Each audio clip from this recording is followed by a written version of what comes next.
Hey guys, welcome back to Release the Craftin'. Priscilla here with a different sort of video for you guys today. This is hopefully going to be a quick tutorial on how I made that tag I just showed you.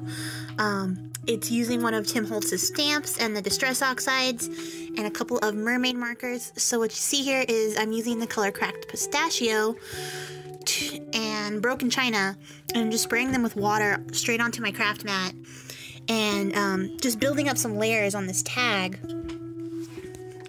And the way to build layers with Distress Oxide is to dry your tag completely every time. So that's what you're going to see me doing a lot of, is laying it down, picking up some color, drying it again.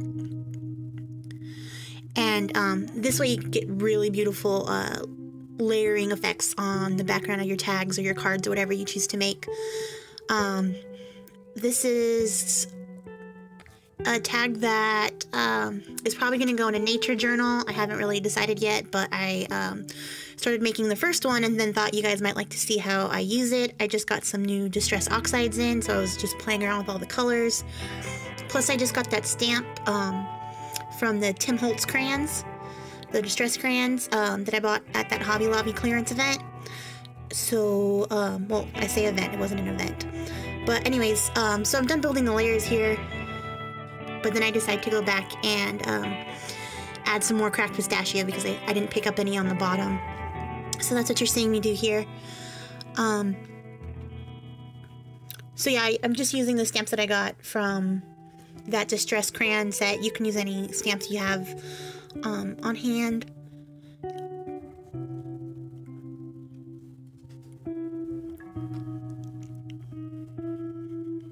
And just drying a lot. Like I said, there's a lot of drying when working with Distress Oxides.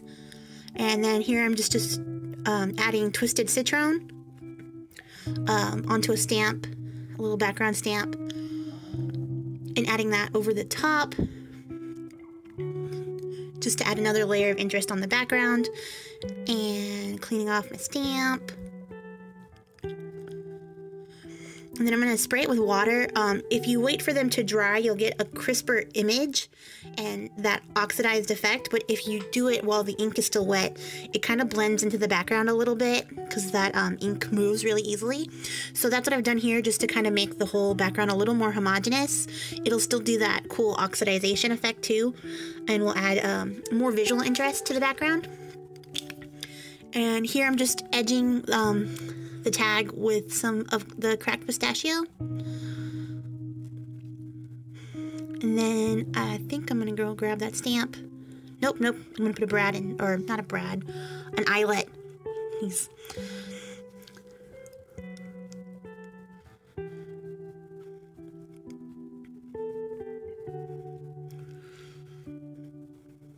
I like to set my eyelets in early, so that's just what I was doing there. And then I decided to use the, I think it's a rose, kind of like the rose flower that came with the set. And I'm using the ink that came with the crayons, but it's an archival black ink. So you want to use any ink that is waterproof. And at this point, I was going to use the stamp to stamp in the stem, but decided not to, and to just draw it in instead. And this marker that I'm using is also waterproof, so after it dries on this tag, it won't move no matter how much watercolor and stuff I put on there. And sorry, my head's in the frame. I tried to lean out to the side, but it doesn't work.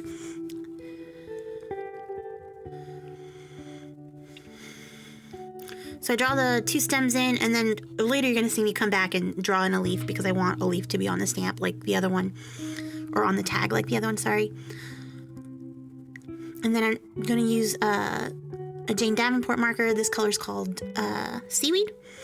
And I'm going to add that into the leaf and stem. And here I am drawing that leaf. And then I'm just going to color that in, and then I'm going to go back and add a little bit of the Jane Davenport marker in Siren. If you don't have Jane Davenport's markers, you could use watercolor, or even just watered down Distress ink to get the same watercolor effect. I just got those markers, so I've been using them on everything. And I just added a little bit of that siren color. It's a little darker green just to give a little bit more shadow on that leaf. And then I'm going to use some of the Dina Wakley white gesso to paint over the flowers. And like I said, because it's archival ink, it's waterproof, so it's not going to ruin any of those lines with me painting over it. And I'm just adding a really light coat of gesso on top, just so that the markers that I use over the top of it show up better and have a better image. Also, so that they don't react with the distress oxides in the background. You can kind of see here that the gesso is reacting with the distress oxides and picking up shades of green and stuff like that. Sorry, I just turned the recording off, so it might be a little skippy right there. And then I'm drying the gesso again, and then I think I go back and apply a second layer of gesso, just because I picked up so much of that distress oxide the first time I went over it. And then after this, I'm going to use those two colors of the Jane Davenport marker to paint the flowers. One is beach and the other one is coral.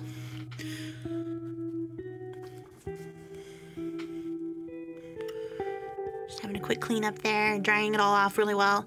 You want to dry it off really well because gesso dries quickly, but you don't want it to mix and turn your colors into more of a pastel than they're going to come out, because it's a watercolor, so it'll be kind of pastel-y to begin with, but you just want to make sure it's dry before you start. So I'm just going to paint the whole flower one color, which is the coral color. That's the lightest color. And then I'm going to go back in with that, I'm sorry, beach was the color I'm using. That's the lightest color. Coral is the darker color. So I'm going to go back over the top with coral and just pick out some shadows and edges and stuff like that and blend it into the flower. Because this flower is kind of like a rose, most roses have their the darker color on the edges and on the outside of the flower, and then as it opens it's lighter on the inside. So that's why I started on the outside instead of making the inside the darkest part.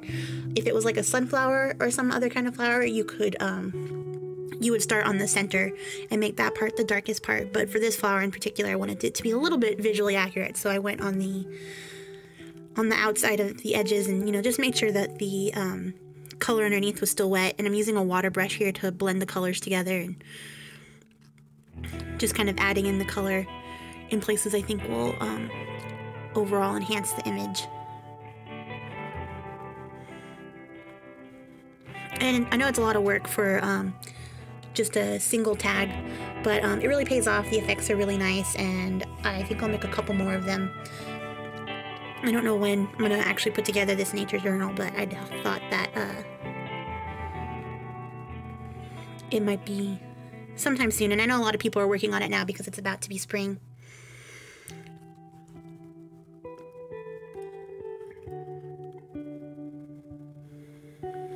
And so still just blending here. You can use your finger to blot off any excess if you think the color's gotten too dark, or a baby wipe if you don't want to get your fingers dirty. And then I'm going to dry it all off really well here and go back over the lines with that marker that I used in the beginning. So I just cut ahead on that one so that you guys wouldn't have to watch me trace out all those lines because it's kind of boring. You could re-stamp them. It works really well if you have a stamp positioner or a platform like the Tonic Studios stamp. I don't know what it's called, stamp tool, stamp board, whatever. But here I've just chosen a sticker from a Heidi Swap set that I got in the discount bin and adding it to the top for the sentiment for this tag, and I edged it with some more cracked pistachio, and then I'm just going to add in some sketchy lines with that marker so it ties into the tag.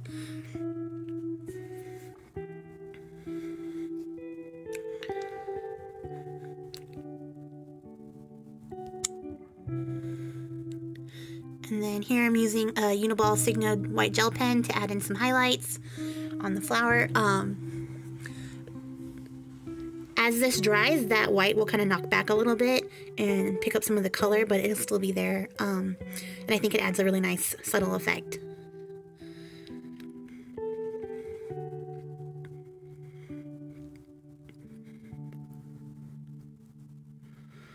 And then just using some Prima Art Alchemy wax in the color Rose Gold to do the final touches on the tag, because I can't resist adding metallics to everything, so had to add it to this tag too. I added it to the first tag in Vintage Gold.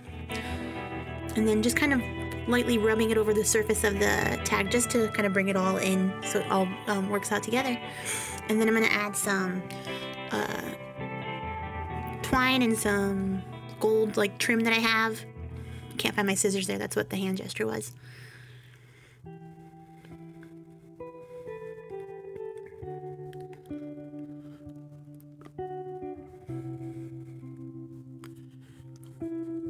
And that's it. That's the finished tag. So thank you guys so much for watching. Bye.